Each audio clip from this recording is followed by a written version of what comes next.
No? Was it okay? Yes. Uh-huh. Hi Maya, thank you for joining us today. Thank you so much. I'm so excited. I am so excited to have you here. What is more incredible is that it was a year ago now, about a year ago, that you did my program, Anxious is Cure in Love. And what is fantastic about doing this interview now is that we're going to hear about your journey throughout the whole year since the program. So I would love to hear from you what it is that you were experiencing before you joined the program, so a year ago. Wow. So a year ago, I was going through a lot of life changes, honestly. And, now I see that that was my attachment style, my anxious attachment. And I was on the go trying to please, trying to overwork. And, by paper standard, I was doing really well, and my career was going really well, getting promoted, and unfortunately, it came a point in time when I I hit a wall. I just kind of went into burnout, and I overworked. And unfortunately, at that time, my sister was sick. She was terminally ill, and so she ended up passing away. And my health really suffered because during that time of overworking, I wasn't taking care of myself, and I was trying to be there for my sister.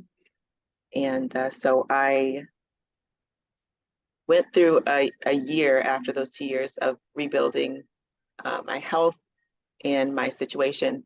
And I was able to get the job I wanted. I had a goal of working from home, and I wanted to kind of chill out for a bit and just work from home, just doing what I love. But it was a goal of mine. So I did that. I started working from home.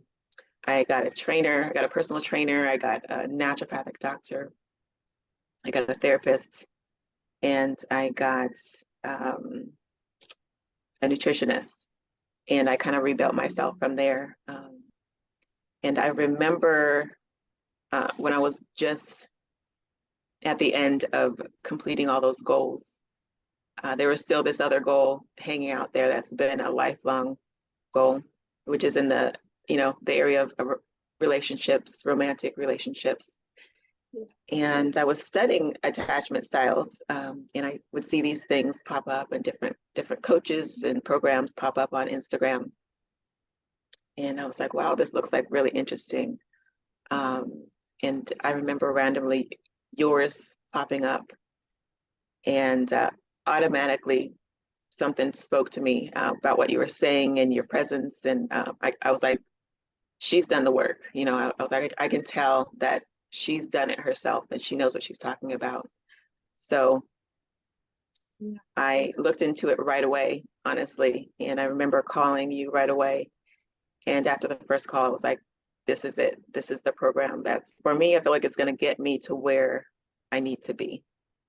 Amazing. I love that. So I have two questions here, or two avenues from what you just said. Is the first avenue is I just want to touch on there's obviously a very you're very driven from what you were just explaining about, your career goals and then the way that you were rebuilding yourself. That's a very driven way to do it, which is incredible. And I think it's that piece from anxious attachment style of that overachieving that we have, where we tend to overachieve in a lot of areas in our life, particularly like career and business. And I'm just love to hear from you. Where do you think that drive came from? Mm. Now I've been able to identify it. Mhm. By profession, I'm a psychotherapist, a mental health clinical therapist, and I, I noticed that um, a lot of professionals don't do the work that they need to do, and I was one that I want to practice what I preach, and I've always seeing that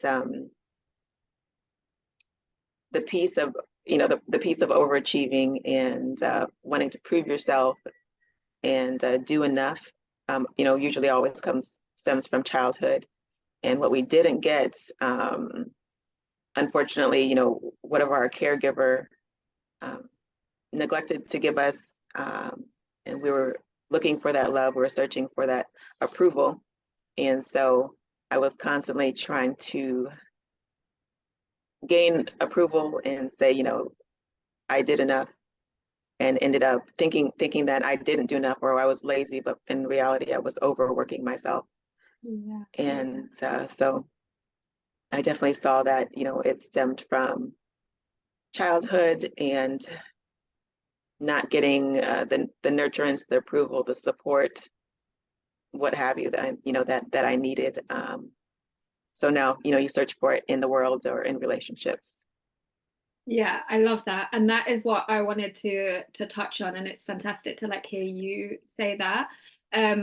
Yeah, our overachieving generally comes from trying to get approval from a parent is a quick summary of like, yeah, we're trying to prove that we're good enough. And unfortunately, as an anxious attachment style, we have the belief that we're not good enough. And for anyone that's listening that might be an overachiever, that's why I wanted to just sit on that point of like, you are good enough. And no matter how much you chase after it outside of you, it's never going to give you that feeling of feeling good enough because it's from inside.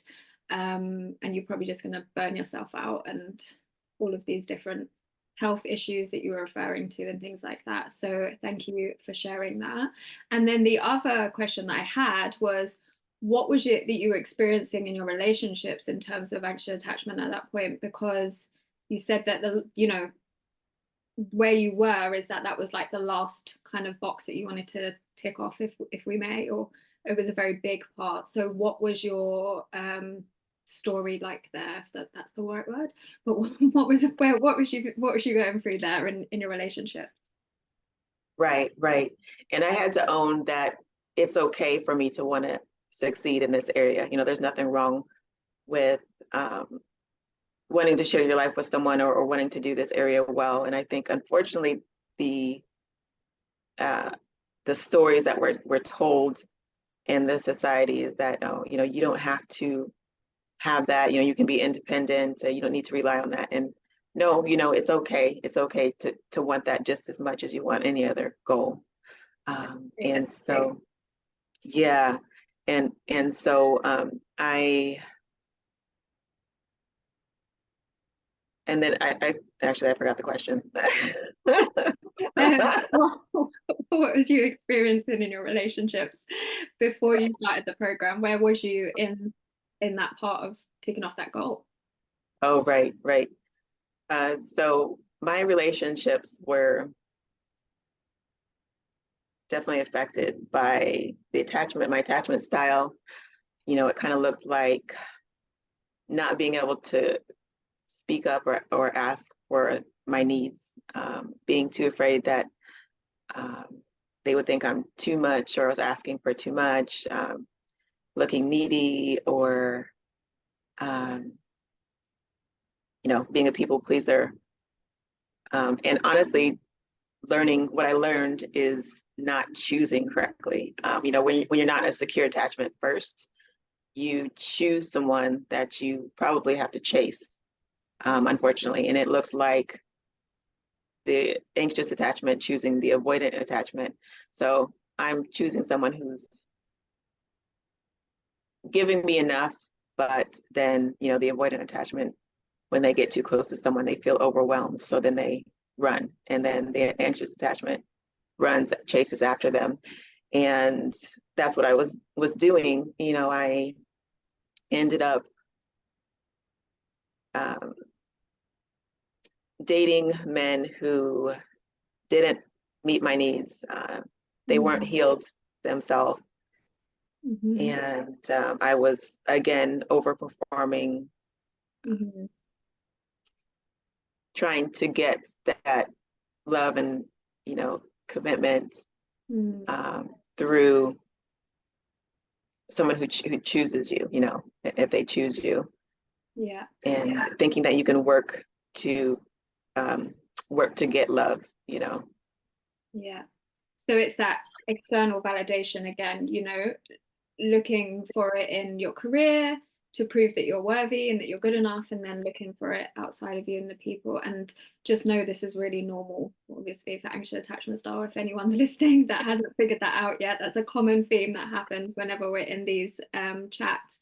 And what I want to just touch on is the point that you made there was that you're totally right. Like it's, you're right around the narrative of like, you don't need anyone. It's not about you absolutely, if you want to be in a relationship, connection is a really beautiful, loving thing, and that's absolutely okay to want that.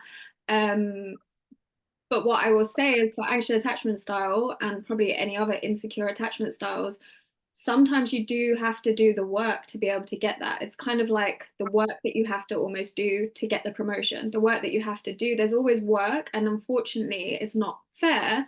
But for an anxious attachment style, it's not natural for us to just have secure relationships. So, we do have to do that work. We do have to do that, unfortunately, and that's exactly what you did. So to tick that box off, that's a great thing, and that's totally fine.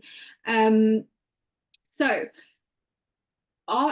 so in the program you were single, and after the program it has now been a year. So why don't you tell us around like some of the differences that you noticed from coming out of the program and in dating, and what were some of those differences for you? Wow, so much. First of all, it feels amazing to move from that anxious attachment to becoming a secure attachment. Yeah.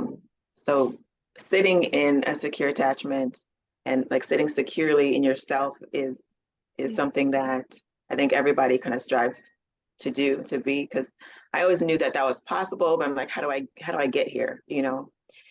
And the group, wow, the group was amazing, and we still talk to this day. Mhm. But the group and you helped me. When I started dating, uh, during the program, I actually started dating again. Mhm. And I noticed the men I was getting, the options I feel like were getting better and better. That makes sense. And my experiences were getting better and better. I was no longer feeling that neediness and needing to gain the approval. I started to set some boundaries early. Yeah. And some of the boundaries I set were in intimacy. You know, to be totally transparent. A lot of times in the anxious attachment, we feel like we have to give something in order to get back, and we don't. You don't have to give of yourself.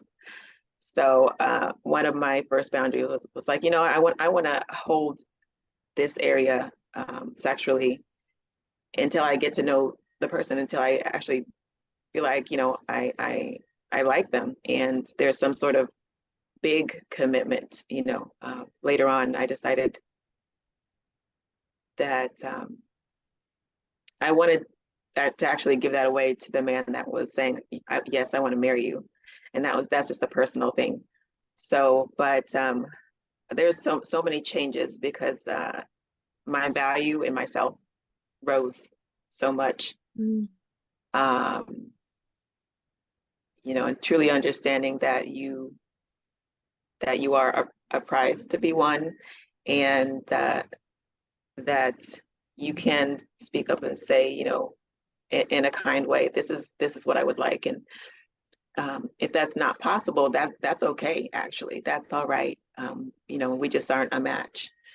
Mm. And so I stopped being upset for people maybe having poor character or not being ready or whatever. And I just said, I just need to choose better, and I need to let people go when they're not right for me.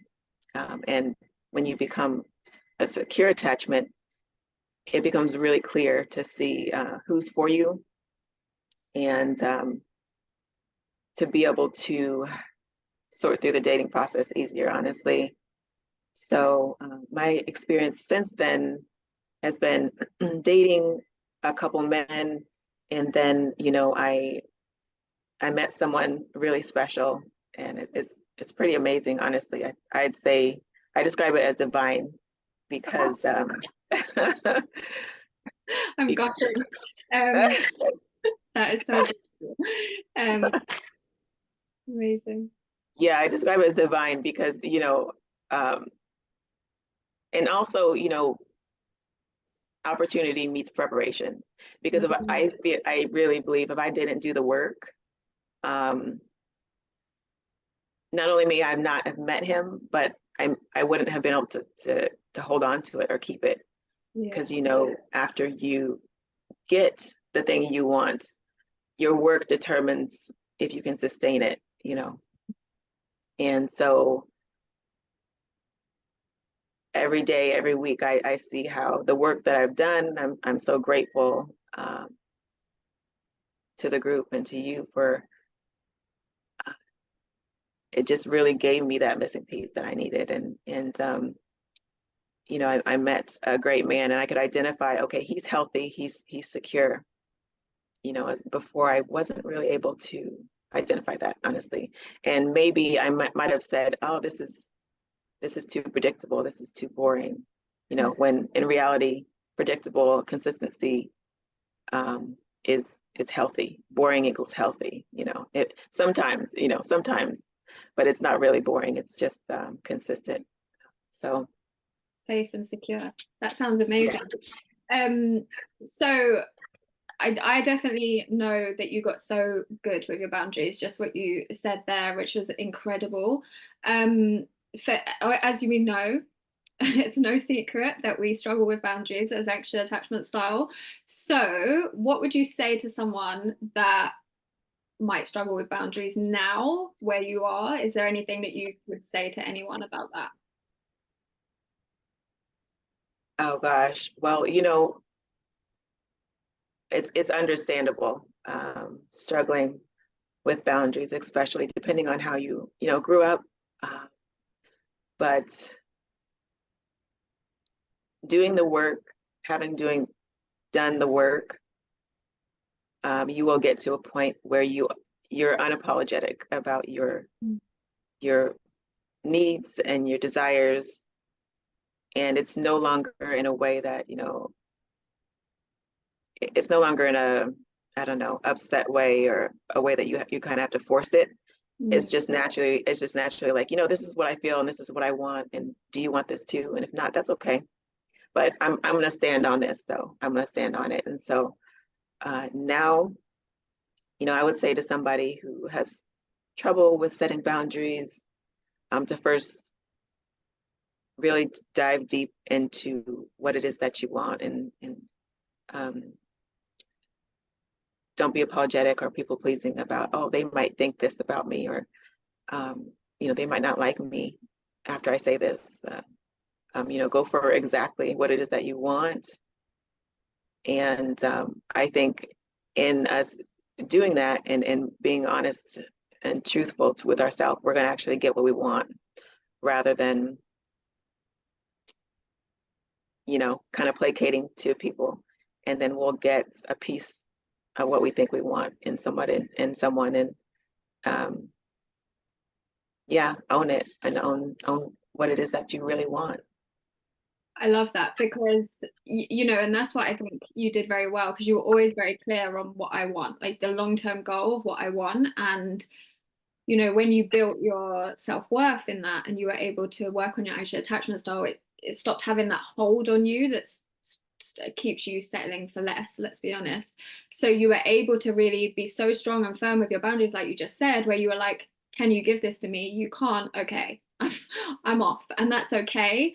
But it's very difficult to do that when your anxious attachment style is so triggered, because I'm sure you understand this and experience this. That fixer in us comes in, like, oh no, but if I just do this, then I can make them be what I need them to be. And what is brilliant is that you just learn to be like, no, that's not my responsibility. Let me go and find someone that can do that, and you are living proof that that was fantastic, that was the right option for you, and where you are now in your lovely, secure, happy relationship.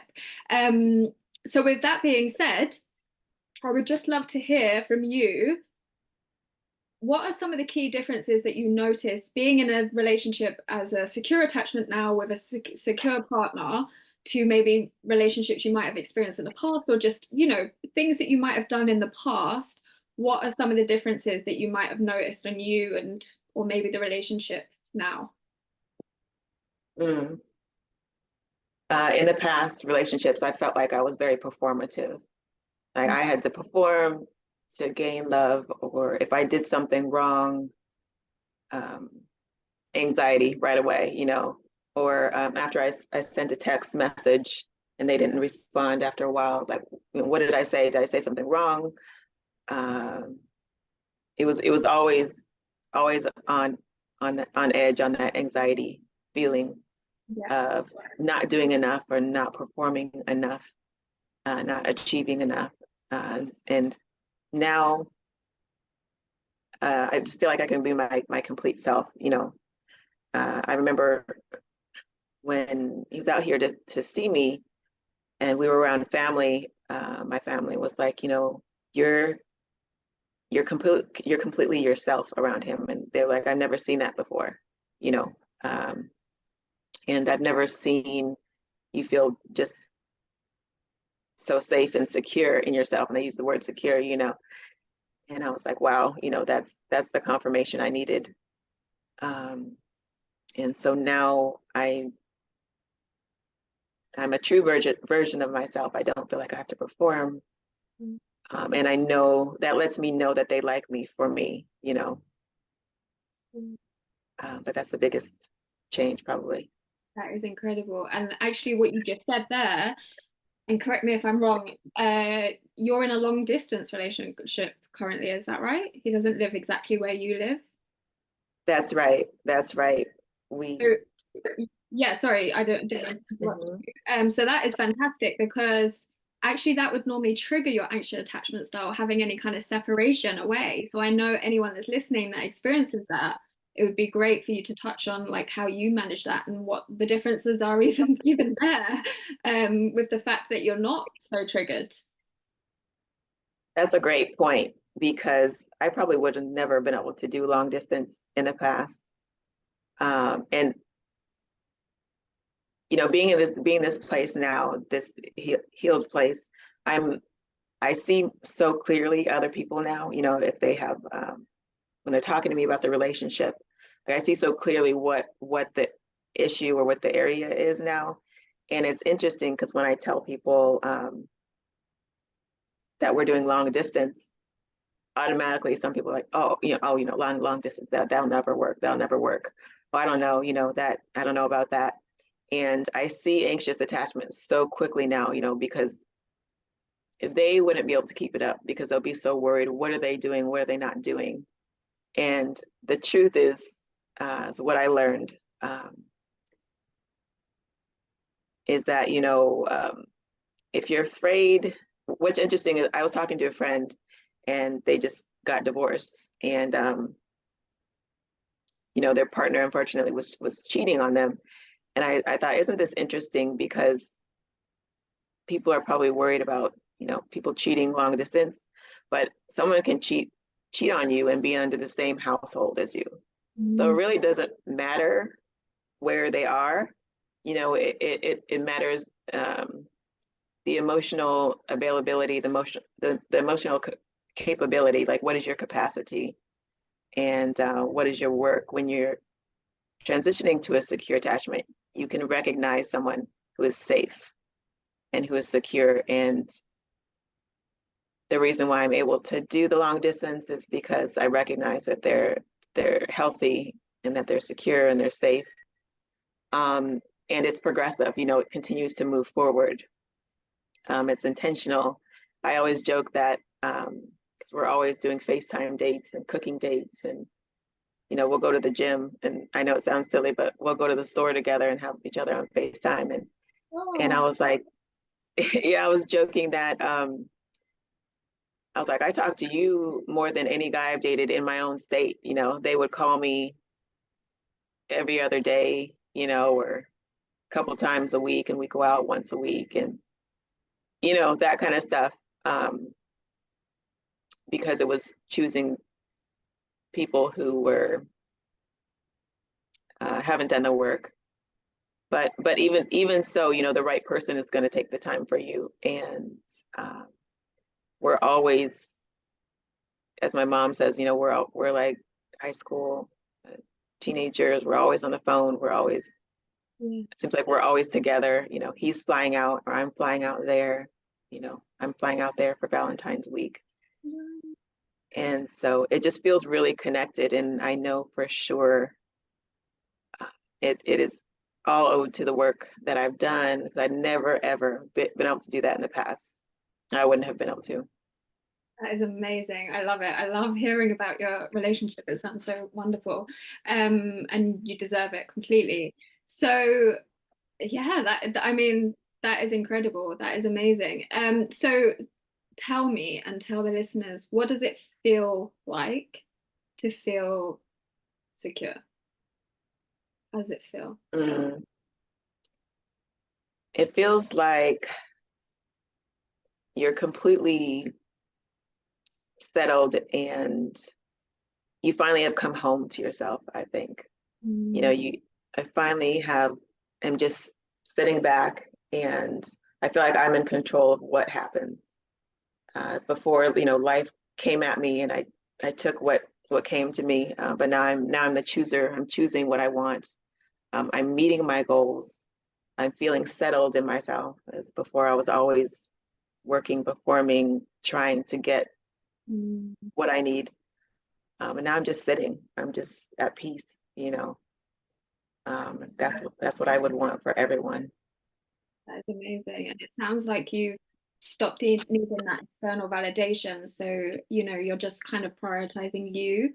And do you see that when you do that, you are able to have this healthy, loving relationship that is an equal, rather than you focusing all on them and it being that way? Yes, I definitely put myself first and consider how I'm feeling, and consider what I need and what I want.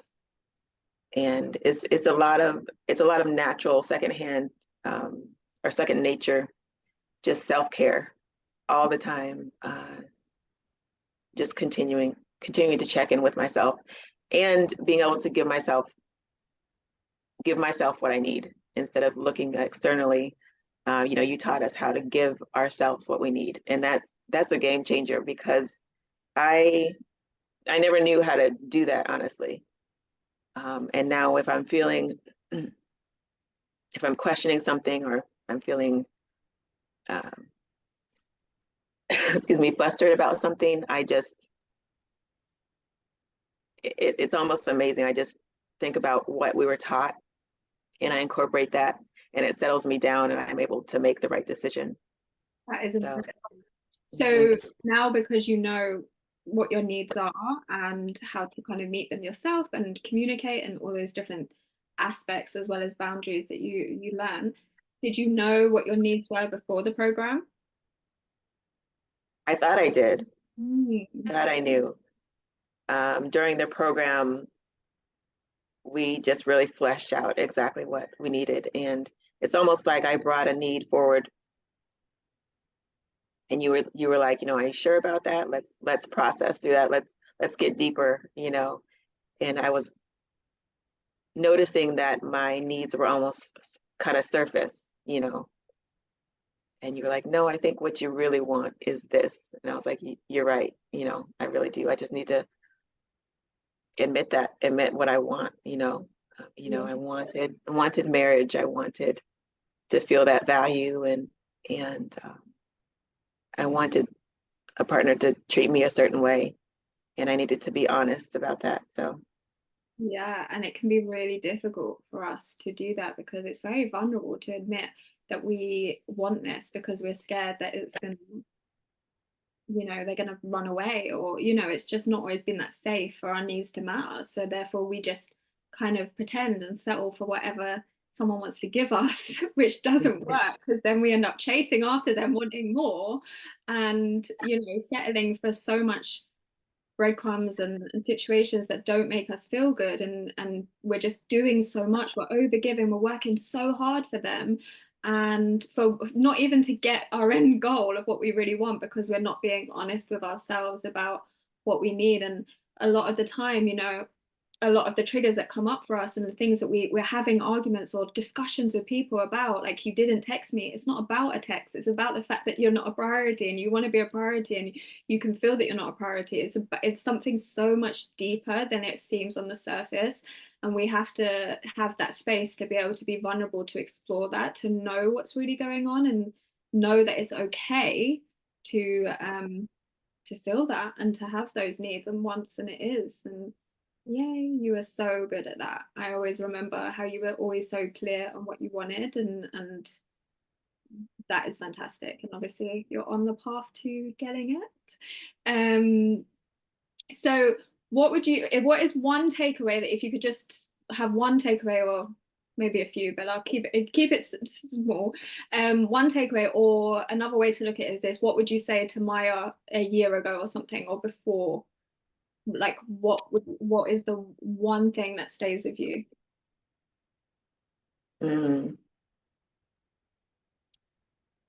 A couple of things come to mind. I would say, first, invest in yourself. Invest in yourself first.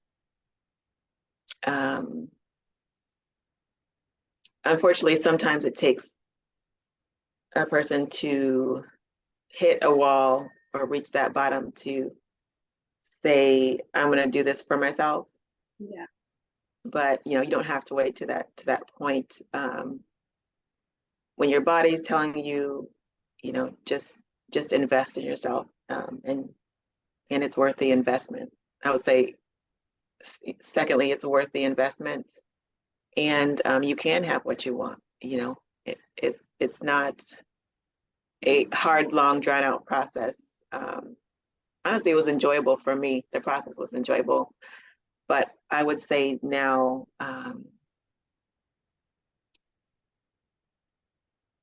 that it's easier than you might have thought to get there. Yeah. Amazing. And actually, because you brought this up, I want to touch on this in the terms of investing, because that can be really difficult for anxious attachment style, because we don't put ourselves first, and we don't think we're good enough to pay a certain amount of money for ourselves, to invest in ourselves. So it can be a big decision to kind of take that leap.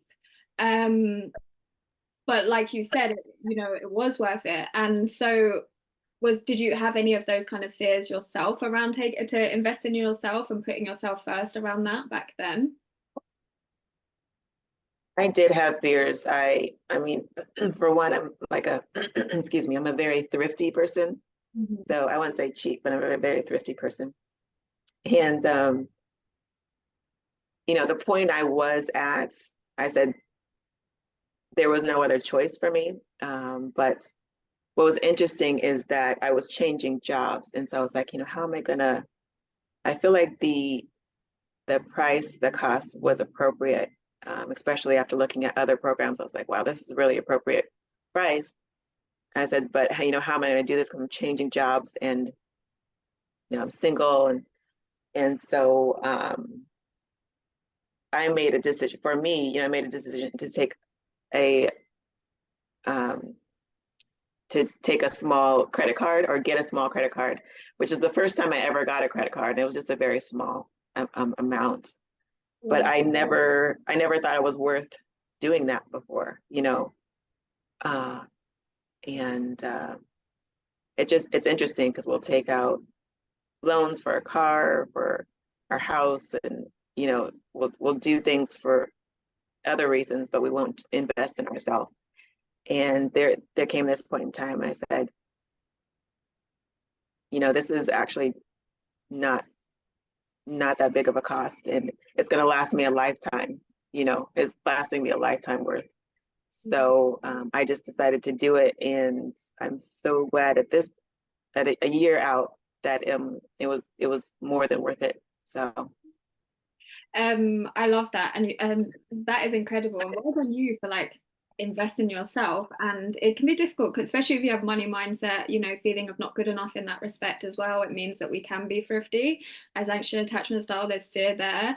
And so the fact that you bet on yourself enough to take a credit card that you don't usually do to invest in you is incredible. And you know what you just said is an excellent point, because we will think no way about spending that on shopping or a holiday and all of these different things, but it all starts with you. So if you want your world to change and what's going on in it, actually investing in you is going to change all of that. You going on holiday, spending that money, when you get back, yeah, you might have 2 weeks away. That is fantastic. And you feel great in those 2 weeks. But when you come back, the same mindset, the same problems, the same attachment style is still there. You're going to have the same issues. So actually investing in yourself changes everything. And like you just said, you know, when you first started, you were experiencing overachieving in all areas of your life. And by doing this, by doing the work, you're able to have a healthy relationship where you're not overachieving and you're able to just receive. And, you know, actually, and you can tell me that in your professional world, you're no longer, I'm going to guess, seeking for approval and that validation so much as well. So it's like impacted every area. Is that right? Have you given up the overachieving in every area? Every area. I'm so glad because, you know, in my line of work, I felt like I was always effective, but there was again a missing piece that I wasn't able to give my the people that I serve, and this gave me the missing piece that I could give to myself first and then give to them so much more. So that's exciting. But yes, I do feel like you know, I do feel like I just needed to take a step back Mhm. and you know, I needed to find out my why. Mhm. And like just like you were saying, the other things that I was investing in, my reasoning was those are temporary. And when I got back, everything just was exactly as it was. And exactly like you said, I decided that these things are going to be stable with me for the rest of my life. And my profession. So how I was able to set boundaries there, though. You know, we have this paid time off, paid leave, and I remember my supervisor always saying, you know, you need to take some time off. Like, you know, you have so much built up, and I never thought about it. You know, I was like, why take time off? You know, Mhm. and now for the past 2 years, I've been at this position, or the past year. I take a day off, a day or two off every month just for self-care.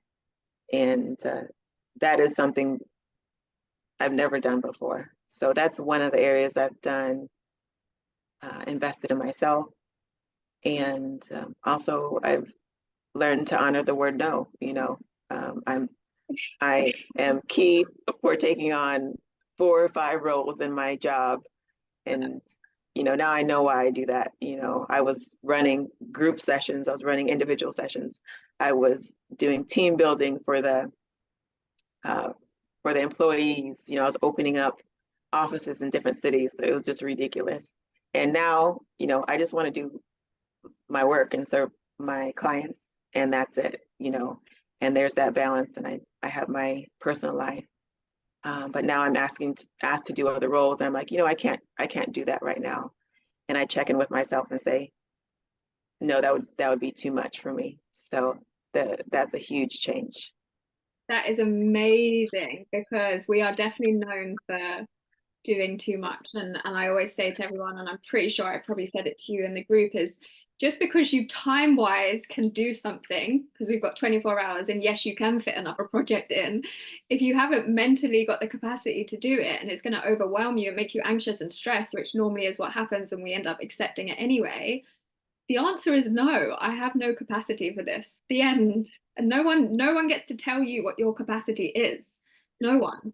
And that's the difference there. So I absolutely love that. There was one other thing that you said.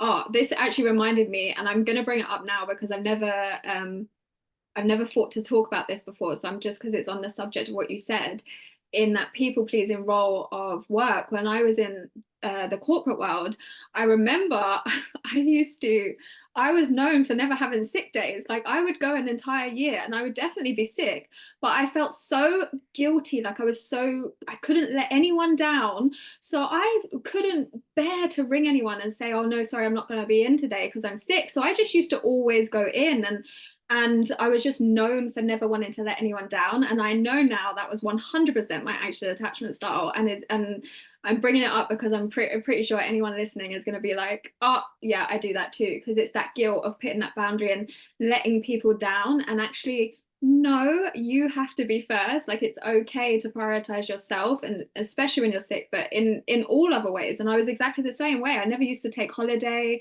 I just, no, you are the most important person in this world, and you have to look after you because nobody else will look after you. No one. It's amazing. Becoming securely attached, you see every area of your life that needs to change, and that needs to also be secure, and it's quite amazing that how the restructuring of everything, it's not just relationships and inward, it really shows outwardly, okay, I need to change here, I need to set boundaries here, and everything just straightens itself out. So Yeah. yes, I saw the exact same thing. Yeah. And this is what even though, for instance, anxious and secure is called anxious, secure, and love, it's never about just the love. It's all about you. So actually, it impacts every area of your life, every relationship, every area. So I never limit it to anything. And we talk about everything. We move through everything. We work through everything because anxious attachment style impacts everything, and it all starts with you. And then once you change you, your view looks so much better, and you're able to have what you really want, as you are living proof of that. So I'm so happy to hear it. Is there anything that I haven't said or asked, or is there anything that you feel that you want to add or anything like that, or you want to talk about? Oh gosh, I just I'm so grateful, honestly, for the other people in the group, and to you that Yeah. helped me through this past 2 years, really, because I feel like y'all are still with me, and that's amazing. But I don't know, I would just honestly encourage anyone. I honestly have a mission to now get this out to people, and so that's one of my reasonings. That it's hard for me to do interviews, but I have a fire and a purpose, a new purpose, and this is a missing piece, and this is so valuable to people. So I would just really encourage people to do this. It's something that I think everybody needs, because some things are for some people, and there are some things that are for everybody, and I think everyone can benefit from being more connected to themselves. Mm-hmm. And doing the deeper inner work to say, this is why this is not working out for me, or this is why I can't sustain this, or this is why I can't reach this goal. So I would just encourage people to invest in themselves and do this work. Yeah. And just what you just said there, and you've said it quite a few times throughout this podcast, is the group setting, because I know some people have definitely experienced where they could have felt anxious in the idea of like being in a group setting, because let's face it, anxious attachment style, it has some symptoms to it and some behaviors that if we don't realize they're actually really normal, we can feel, a little bit bad about them, or a little bit, not kind to ourselves about them. And actually, it can be hard to share sometimes, Although what I always say to everyone is that you will see that everyone experiences the exact same thing. They all understand. There is no difference between anyone that I work with. You know, obviously stories are different, but generally behaviors are very similar because it's all just the anxious attachment style. So it's always a safe place. And I just love that you've mentioned, you know, a few times throughout this, you know, the group. And I know obviously you stayed in touch with the group because everyone is so supportive on that journey. And just to anybody that is worried about sharing in a group program, it is a really safe place, and actually being supported by people that understand you, I think you agree, is like, oh, feeling seen and heard is just unbelievably expansive. Would you agree? It's amazing. And it made me think about long distance relationships, because talk about long distance relationships, you know, I'm in America Yeah. and you all, what would you call Europe, Yeah. UK. So, you know, all the girls were from different countries and we felt so connected. But, you know, what's interesting is that I remember you giving me an option to do one-on-one, because at first I actually requested one-on-one. And I was just like, you know, I don't think I want anyone else to hear what I'm talking about, you know, or my personal things. And that was the anxious attachment of wanting to not look bad in front of people or please them. And you said, you know, that's an option for sure, but you might get more out of, have even more support from people that are dealing with the same thing as you. And the questions that you may not have thought about, you know, they might ask it and you might get more out of it. And I was like, you know what, she's right. And I just need to do that. I can, you know, even learn vicariously through other people.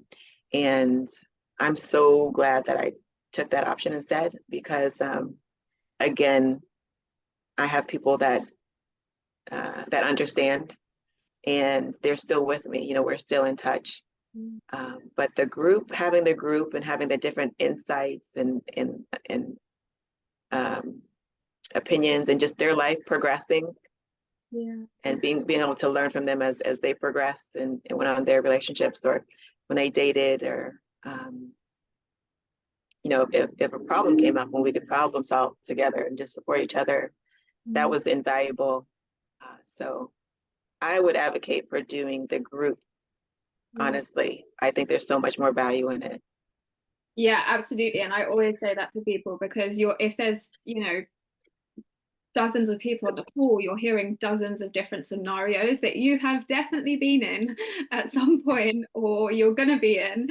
And it's a great way to learn from that and to be able to assess yourself and learn the best way forward and have that preparation. So yeah, it's incredibly expansive. And I'm glad that you found it that way. That was amazing. Good. Yes.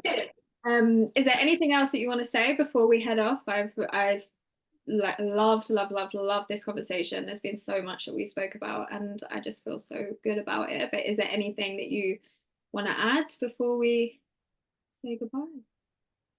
Just thank you so much. I'm so happy to be able to do this with you. Thank you. Thank you so much for sharing your story and your incredible results, your incredible, you know, journey. I'm sure you know yourself, people love hearing these things because they can relate. So I really appreciate any of my clients that take the time to do this and share, because they absolutely don't have to, but I'm sure they understand that it's so good to connect and like it's so important for people to hear. So thank you so much for sharing your story. And yeah, thank you. My pleasure.